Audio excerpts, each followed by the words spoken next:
Hello and welcome to Making Games for Music, designing for the Obscore project. My name is Ferran Bertomeu Castells, here for the Taipei Game Developers Forum 2022. So as I said, my name is Ferran. 你也可以叫我肥浪，但是我的中文不太好，所以今天我就要说英文。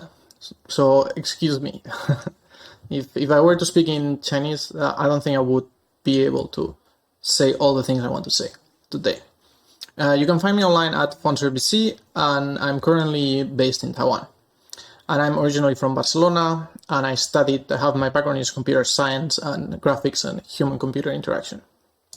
I worked shortly at Good Technologies in Sweden, that later became Amazon Sumerian, and then since then I've also been doing freelance game development work for companies like 23 Divide and Block Zero Games, which we help mainly on VR and XR projects, and also a lot of mobile games, like for example Life Slide and Punch Planet that we brought to Apple Arcade. But on my free time, I'm more interested on games that make music too, or like the intersection between games and music. And also I've been collaborating and doing smaller, more independent games with other people. So music, myself, I have studied music. I studied classical guitar for many years, and I studied also music theory, but then eventually I didn't think it was so interesting.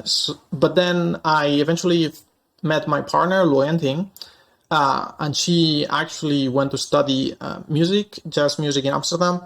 And since then, I've been more interested in music making and also all things related to music. So yeah, that's why I'm here today. So let's talk about music and video games. Music in video games, for the most part, we understand it as background music, right? BGM. It's like, it's something that accompanies the experience as a background. Sure, it gives a lot of support. It really enhances the playing experience, but it's still on a background, right? But in most cases, actually, this music is an adaptive music. By adaptive, I mean that it changes depending on what's happening on screen, on what the player is doing, right? When the player does something, then there's a sound effect that plays. An event occurs, then the music changes or transitions into something else. This can go from very simple, you enter a new area and then there's something new, or it can be a very complicated dynamic background music with layered pieces that transition smoothly. So even sometimes the gameplay itself is the composition. No, like for example here in Ape Out, everything that the player does is you can hear it on the music. No, and it's really like a big part of the experience. You would not really call this a music game, but still like music has such a big part. It's as if the background music here is another display. Like we have the screen as display and then the music as the second display.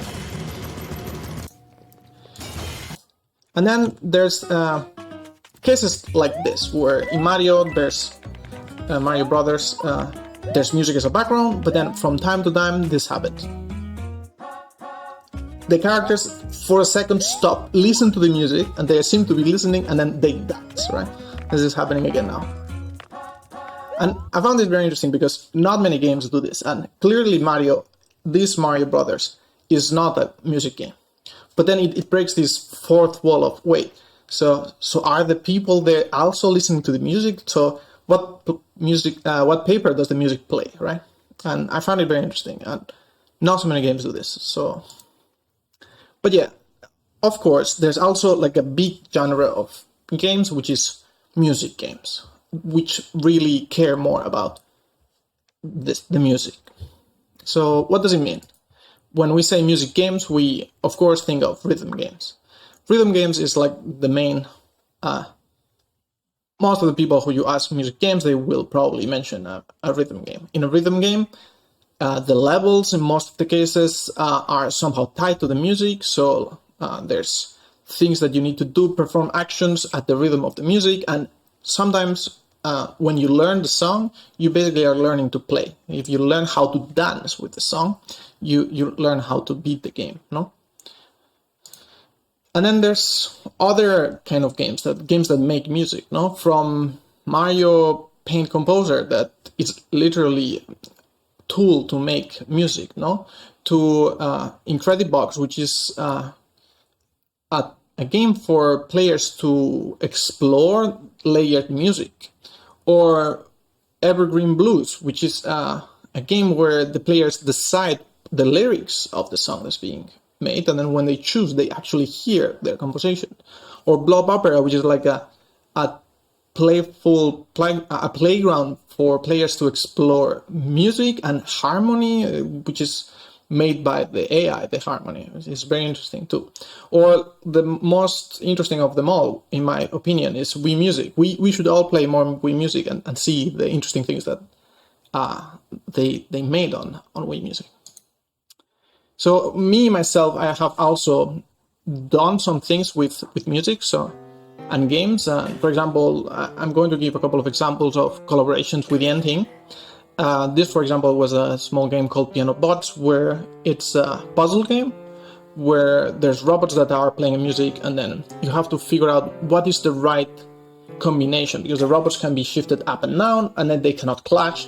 But then sometimes you make them match, but then it doesn't sound good, because it's also, we're asking the players to listen and to give an opinion on, oh wait, does this sound right to you? Does this music sound right? No? And I think it's an interesting example, because in this case, Yenting herself, the composer, became the level designer, because I really could not, if I'm not by designing the level, I'm also composing the song.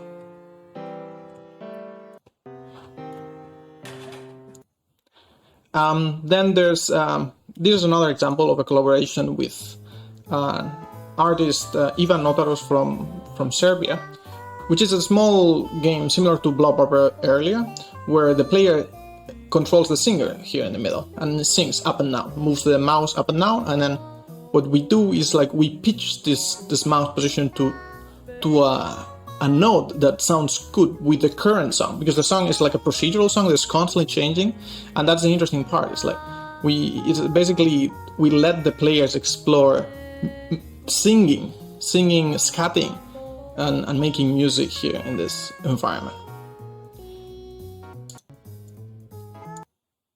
And then there's the Offscore project, which is probably the biggest project that I've started with Yenting. So that's one of the things that I'm going to start to be focusing today. So the Offscore project is an interactive music album. It's a collaboration between Vania Morgan, who did the art, Yenting Lo, who is doing the music, and me, Ferran Bertomeu Castells.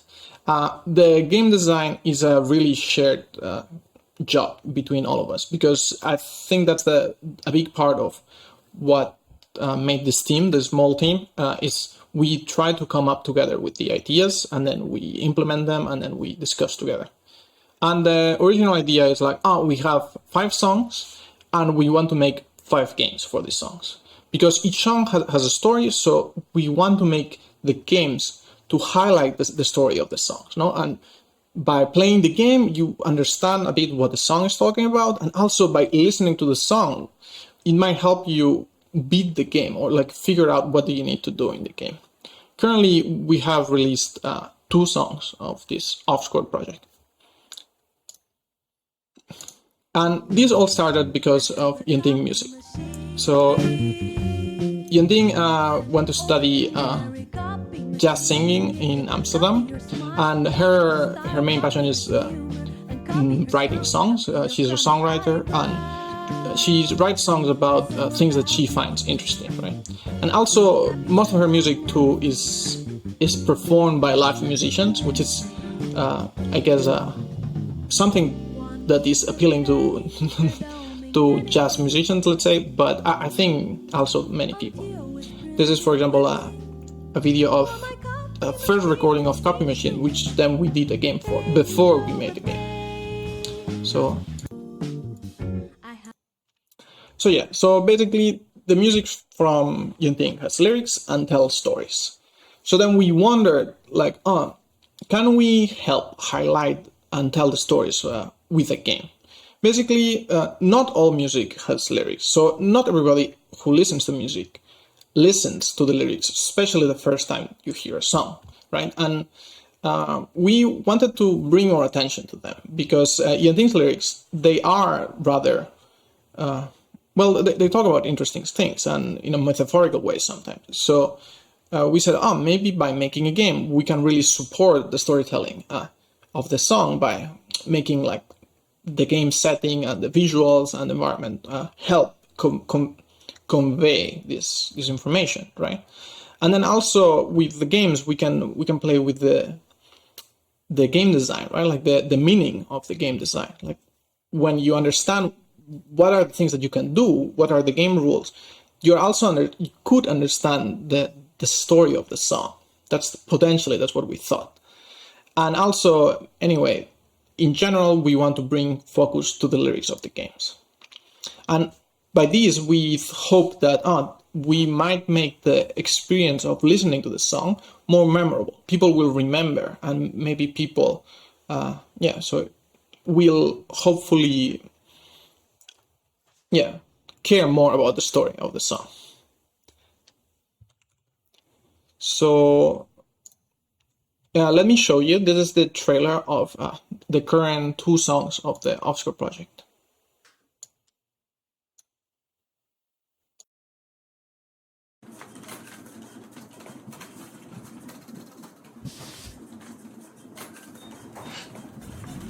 I have a copy machine, not an ordinary copy machine. It could copy your smile, copy her style, copy his humor, and copy herself, copy your frowning eyebrow. It's all about duplicate. Copies allowed nowadays. But what's the original color?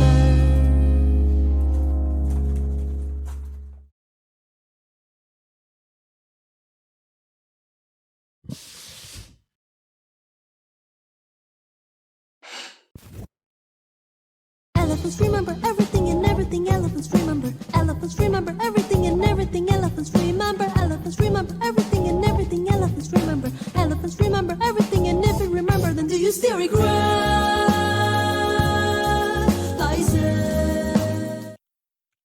So that was the short trailer about Offscore for you to have an idea. So when we started working on Offscore, we decided, okay, we had some songs that were more or less quite complete, right? Like, for example, Copy Machine. But then we thought, like, well, the other songs that we want to do, they were not fully finished. So we thought we have a chance to also change the song, or like to change the lyrics to help tell the story on the game, or like to help with the game mechanics in the sense. So we thought, like, okay, we're going to compose and make the lyrics, and then we're going to design the game and then try to make a prototype out of this. And then the prototype also involves recording the necessary music for the prototype and sound effects in some cases. And then we would test and see, reconsider, okay, do we have to change certain things of the song and the game, of course, and then do this again. But then the reality was that actually the game development and recording part, this takes a lot of time and money, much more than all the other parts of this loop, which really we had to adapt basically as we were developing this. And also something that maybe we didn't consider originally is, in our case, because our music is live recorded, means we go to the studio and we record the music all together with all the musicians at the same time, right? And this is very constrained of space time. What do I mean by that? By that I mean we have to go to the studio. We have to try to hire a studio, rent a studio, and also rent a recording engineer and bring the 5 band members together, and then sometimes that requires also some rehearsal before the recording, and it's very difficult to schedule this, and also this is very expensive with money. Yeah, and then the last thing, it's live music changes a lot over time. So if we record today this song, Copy Machine, and then in 3 months we need to record again because we decided to do something different, that's going to be a totally different song already. Like it's the people grow in 3 months and change. So that's something that we encounter. So let's talk about Copy Machine. Copy Machine is a song that talks about identity and talks about how we have to change ourselves sometimes to fit with the rules or to get a job, or get a promotion. Sometimes we need to cut our hairs or copy other people's behavior, right? But then at the end of the day, it's like, okay, what's the original color? Who are we really? No, that's the main concept and story behind Copy Machine. And then we thought, okay, let's try to make a game about this. No, let's try to support this story. So then we figured out, well, the song has different sections, no? Like it has the A section, the B, and C. Now the H section talks about duplicating the style, the smile, humor, and how basically playing the mimic play, doing this copying is allowed and it's actually required, right? So we thought like, maybe in the first section, we're going to try to convey this information about you need to copy other people in order to advance. And then from here, we said, okay, then let's do this. And then let's try to make each section be a different game level. But then by that means that when the players are on the first section, we don't really want the song to progress much further. We want to stay on that section and somehow repeat the A section. But then we cannot really do that so mindlessly because the music stays. If we repeat the A section as is, it's going to feel very repetitive. It's going to sound very repetitive to hear over and over the same song. So we need some buffer on the music itself. We need some space and time before repetition happens. So this was the hard part here of making this music a bit dynamic and not repetitive and making it wait for the players. For this, we're using Fmod, the audio engine. And in our case, for example, we were looping first the A section with lyrics, and then we would go to a B section without lyrics, only instrumental, with a solo, for example. This way, we could not show the second part of the lyrics until the players would beat that level, right? And then when the level gets beat, we bring out the new lyrics of the B part. But then that means also making a lot of transitions, and then the player can transition anytime. So it is kind of a manual and a hard job to do this transitioning and looping and stitching, basically. We are making a new song out of the original song that we were making, that we had originally. Yeah. So very early, we had to test if this was working. So we really focused on testing, because what we're doing is a bit weird, that you can call it experimental too. So we really try to test as much as possible any occasion that we have. In this case, we were in Amsterdam back then, so we brought it to Playdev Club and other events there to try to get as much feedback and also to see how people play and if people get stuck and understand. And this is, I think, it's the most important part for us, because from testing, we discovered a lot of things. First of all, the more interesting we make the game, the least the players were paying attention to the song. What do I mean by that? By that I mean, if we make the game very difficult, very hard, very demanding on attention of the player, then the players are really not going to pay attention to anything else but try to beat or like to play this game, right? But in our case, we don't want that. We want the players to listen to the lyrics because we want that to be part of the experience. In Copy Machine specifically, we wanted them to try to hear if they would get some clues on how to proceed just by listening to the song.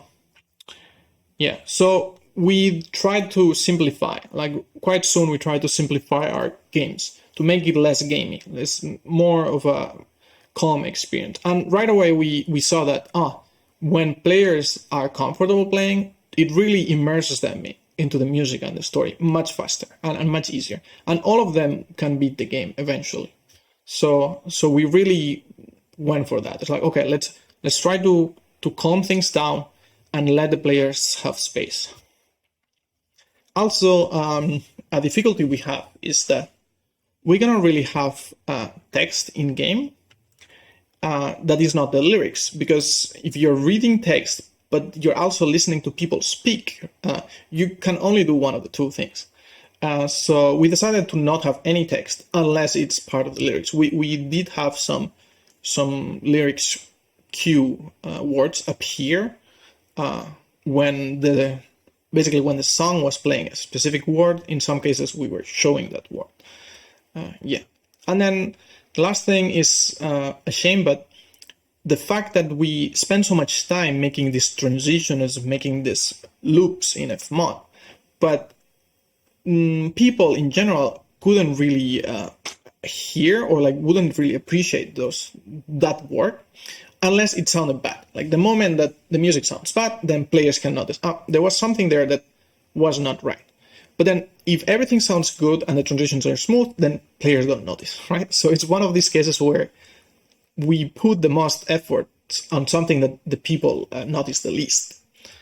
Yeah. So from here, let me show you a small, this is like gameplay of Copy Machine, so I can show you what we're talking about a bit. At the beginning, you appear on this screen, and then basically you have to make yourself, because we wanted to create this idea of identity, right? And then you would choose the shape and color of your body. And then after that, there's like a small music puzzle that you have to solve. This is for us to bring attention again. There's music here, and that's important. And then you come out to the paper. And then in this paper on the right side, you can see that there's some people that don't let you go through, and then people come and go. And then there's, as you can see right now here, there's like words that appear. But this gameplay goes right away and changes itself because so this person knows how to play. But then basically you have to change yourself, and then in order to get through, because only the people that look with the red arms in this case and yellow body and blue head can pass, right? So that's the game. And then this is another game about shapes to small puzzle. And basically that's the game. And eventually you reach the end, and then there's a small ending. Yeah, and then so with that out of the way, Copy Machine, let's talk about Elephant Remember, which is the second song, right? Now for here, we approached this differently. At the beginning, we did have some prototype even implemented, where we tried to think about making this game similar to Copy Machine, where we have loops, and then we are waiting for the game, we're waiting for the player to progress through the song, right? But when we started working on Elephant Remember after Copy Machine was done, we realized, wait, we already have all the music prepared for digital release. We wanted to release all music as well as all the games. Like the games are games for the songs, but also the songs themselves are songs. So we want to release them in Spotify or whatever we need. So that was already ready. So then we thought like, if we cannot really go back and forth to recording studio again, as I said earlier, because that's extremely expensive. And in this case, in our case, in Elephant Remember, it was a much more intense song and much shorter lyrics and simpler lyrics. So we decided, okay, we can try a more linear experience, something something more like a music video feel, right? But still like a playable. And then there are some challenges of the design here, of course, because this song talks about the feeling of regret and about how elephants don't forget, and they always remember. Elephants remember. So if they don't, even if they pretend that they don't know you, they know you if they have seen you in the past, right? So how do we explore the feeling of regret in 5 minutes? That's kind of difficult. It was a difficult challenge. And also the fact that we did a lot of development during 2020 on this, which means COVID was happening, we had to do a lot of the testing online. So here we can see a bit of we start on a car, it's a driving game we decided to do in the end in black and white. And then you have some photos that then you have to memorize. There's like a small memory puzzle at the beginning. And then the music starts, and the music starts and doesn't stop. That's the idea here. Like we want to make like a full showcase of the real song. And then the elephants follow you, and then you have to drive through this maze. At some points you can lose, but then if you lose, we would just restart a bit earlier. We would never like go back to the beginning or like do loops like what we were doing on the first. And then eventually you reach somewhere, and then you have to keep driving, basically. I'm not going to spoil it much more. It's a game about avoiding obstacles and driving the elephants in front of the elephants. Yeah, so we currently have self-published Copy Machine and Elephants Remember on itch only. And we have also released the music on Bandcamp, and it's also available in most platforms. And in Bandcamp, for example, we say like, if you buy the music, you can also get download codes for the game, right? And recently, because we were featured on a Synergy festival, we also decided to make a WebGL version of the game that is now available. So you can actually right now play the games. The takeaways from the release and from our experience is that actually people who play this really enjoy the experience, but people don't really buy this. These are very short songs, which is one of the main difficulties of games, short games, right? It's like people don't really want to pay for this. And we found that people who bought the music and then got the download code didn't really download the game. They didn't really play the game. So it was easier to get people interested in games to play this and find it interesting than to get people who are just listeners, like music listeners, but don't really play games. It's a bit harder for us to reach there. And this is a bit on our fault because we did not, we are releasing on computer only. So in the future, we were planning to do mobile release, but that's not the case yet. So it is a bit hard to reach to those who don't really usually play games when we're only releasing on computer. Yeah. But to end, I just want to mention a couple of interactive music albums or interactive music experience that also exist. Like we're not the only ones here at all. For example, Biophilia back in 2011, she released an app for iPhone and then later for Android that is like a music making tool, but with her album. So like the Biophilia album songs were like made into small tools inside this app, which I find interesting. Back in that time also there was a lot of people doing interactive music videos like Coldplay Inc. or like Pharrell Williams Happy. They made these interactive music videos where the listeners could choose different videos to see while listening to the song. It was not the greatest interactivity. But then there's other things that have come up in the recent times, like Pilgrimage, La Dispute. This is a work by Joost Hegerman and Jorrit de Vries. And then this is more of an experience where you play and then you see the lyrics of this album, Panorama, by La Dispute, as you explore this very surreal surroundings, for example. And then there's also Teenage Blood that was released 2020. That is more like a punk experience, like a half game, half album, they call it, by Team Laserbeam and this group called the Super Weeks, which is a very interesting work. It's more like a visual, they really work on their emotions and then their vibe. It's not so much about the lyrics like what we did, for example, but still, I think it's an interesting take on music albums, interactive music albums. And again, this is not the only kind of new albums and experiences that have been done recently and are going to be released soon. For example, I think there's still, these are just some examples, but there is a lot of space to explore in this. What does it mean to make a game for a song, or like games that are also songs or that are also albums? So I really hope that all of us collaborate more with musicians and let musicians and the music influence our games more. And yeah, because there's still a lot to explore, and I just hope we see new nice things in the future.